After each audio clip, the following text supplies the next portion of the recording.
I met this girl that I thought was perfect for me. Our relationship moved really quickly, and I started sleeping at her place after about 2 weeks of seeing each other. The first night that we stayed together, she scared me pretty badly. It's one of those things that you just can't shake off easily. I was lying in bed next to her, reading on my phone, when she rolls over and looks me dead in the eye. She doesn't say anything, she just looks at me. "Hi," I said to her. "Ask me a question," she responded. I chuckled when she asked me that, thinking it was just a cute exchange. But she reached out and squeezed my arm. I winced. "Hey, that hurts." She didn't let go. Okay. Do you like sleeping together?"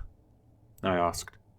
"Yes," she said, rolling back over to go to sleep. It was such a surreal experience, and so random. Obviously, I brought it up to her the following day, but she swore that she didn't remember. I even showed her a small bruise I had on my arm from where she had grabbed me. She still didn't remember, and we kind of laughed it off, although I could tell the bruise had really bothered her. The next night, the same thing happened. I thought she was asleep, and then suddenly, she rolled over and started looking in my eyes again. "Ask me a question," she said. "Do I have to?" I asked. "Yes." She rolled back over. Apparently her logic worked the same way as any of my elementary school teachers. "Hey, you just messing with me?" "Only one question per night," she said. It sounds benign, but her tone had a sense of finality to it. I was afraid to attempt another question. The next week or so passed by without any terrible incidents. Every night she would roll over and prompt me for a question, and each night I would offer some innocent inquiry just to satisfy her. I would ask if she had enjoyed the restaurant, or if she was tired. Small things like that. Strange as it was, I was happy. I didn't see the reason that this strange sleep-talking gimmick should upset me too much. My sleep was taking a pretty big hit, however, and each night I felt like I was slipping farther down into a permanent lack of energy, as if my battery was losing capacity.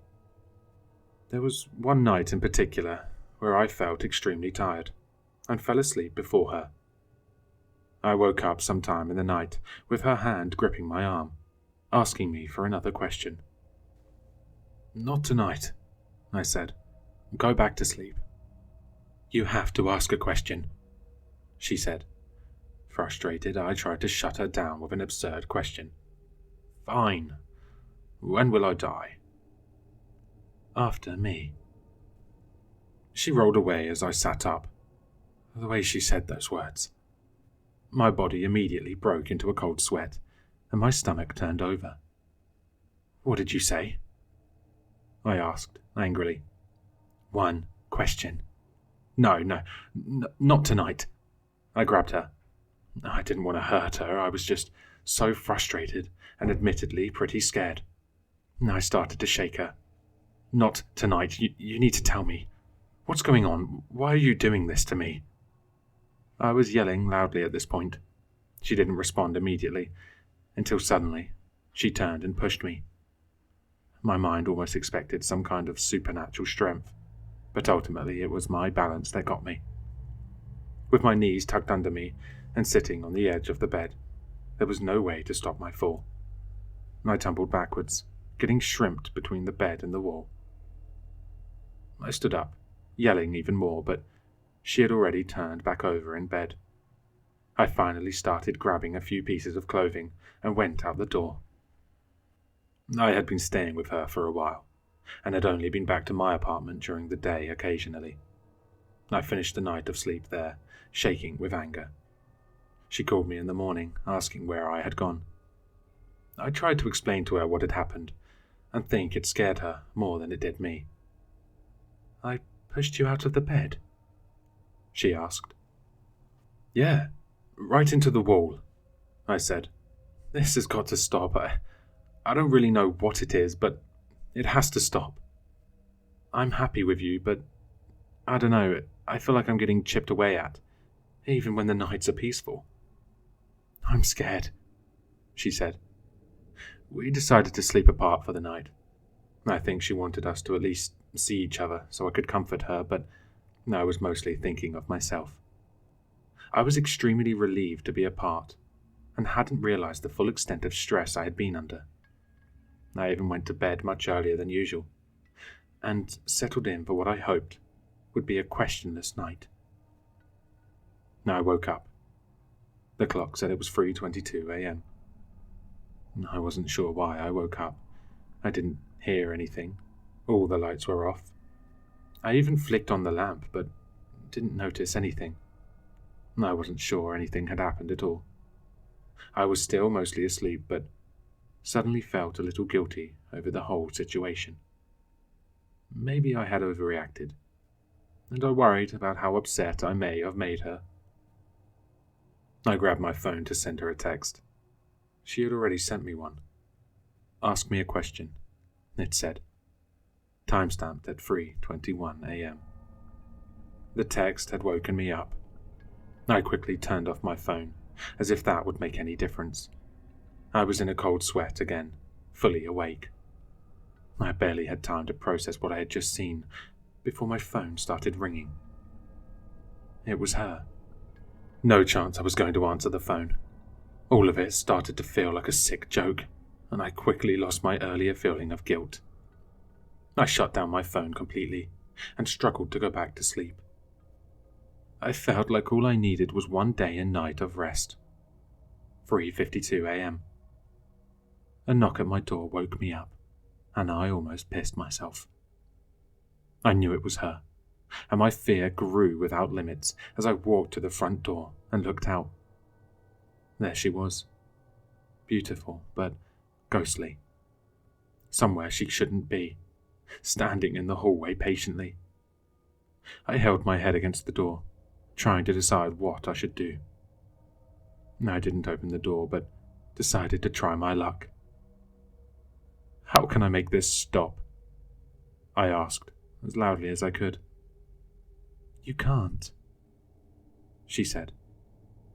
I looked back out the peephole, and she was gone. I whipped open the door and stepped into the hallway. She was walking towards the elevator, seemingly unaware that I was even behind her. I almost asked her to stay, worried about her traveling in this weird state, but selfishly, I let her go. I even had the horrible thought that if something did happen to her, at least that would solve things for me. The next day she asked how the night had gone, and I lied, telling her that everything had been fine. In her own words the night before, I couldn't stop it, but I could at least try to control it or understand it. The next few weeks I barely slept, and I tried so many different questions, and none of the answers were exactly comforting. Why can't I stop it? She said it was inevitable. Have you done this to anyone else? She said no. Do you want to hurt me? She said no. Can you lie? She said no again. I may have wasted a question. What did I expect her to say? I tried as many things as I could think of, but no questions about the process seemed to gain me any ground. Each night I lost another little piece of myself, and I think there were some weeks I didn't really sleep at all, getting maybe 5 hours total across the whole span. Exhausted one night, after weeks of trying, I tried something different, something much more specific. What is the number of days exactly that we will be in a romantic relationship after today? 112, she said. The next night, another question. What is the reason our romantic relationship will end? I die, she said. Each night I dug deeper. What will your cause of death be? Starvation. What will my cause of death be? Electrocution. Where will you die?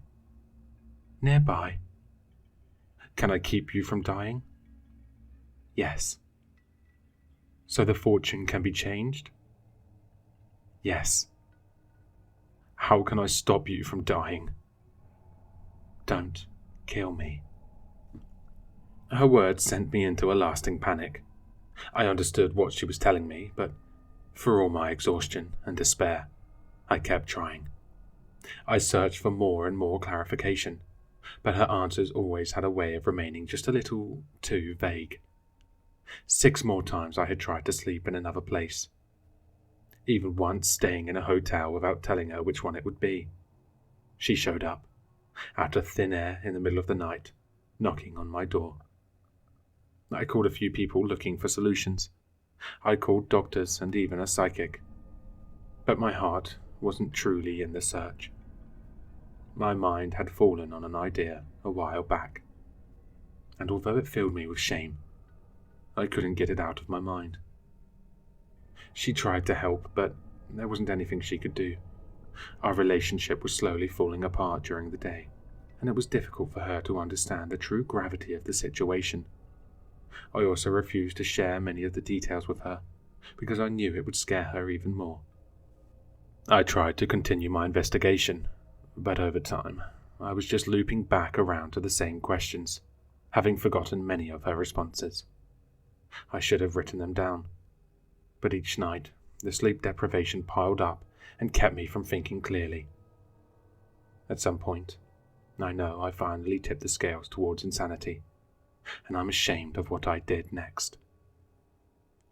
A sense of clarity came over me once I accepted it, and I hate myself, but I was almost excited to ask my next question. Where could I hide your body so that no one finds it? The hatch near your old campsite. I knew exactly where she had mentioned. There was a small area in the woods near my parents' old house with just enough flat ground for a tent. You would never find it if you didn't know it was there, but a 5-minute walk from the campsite brought you to a hatch with its doors usually covered in dirt and grass. It opened up into a small cellar. The next day, I surprised my girlfriend with a camping trip. Our relationship had really reached its last leg, and I explained that it would be nice to take a break and get away for a while. We enjoyed our day together, and honestly, I forgot temporarily about the horrible things left to do. She deserved so much better. Night came, and we sat in front of the fire, her head resting on my shoulder as she fought off sleep. She couldn't see me, but I was crying, and hoping that she wouldn't fall asleep, so I could stay in that moment. "I'm sorry," she said, almost asleep. "It's okay. We're going to figure it out." I sat there with her for a little while longer, hoping that I would change my own mind. "I love you," I whispered. Too late. She was asleep.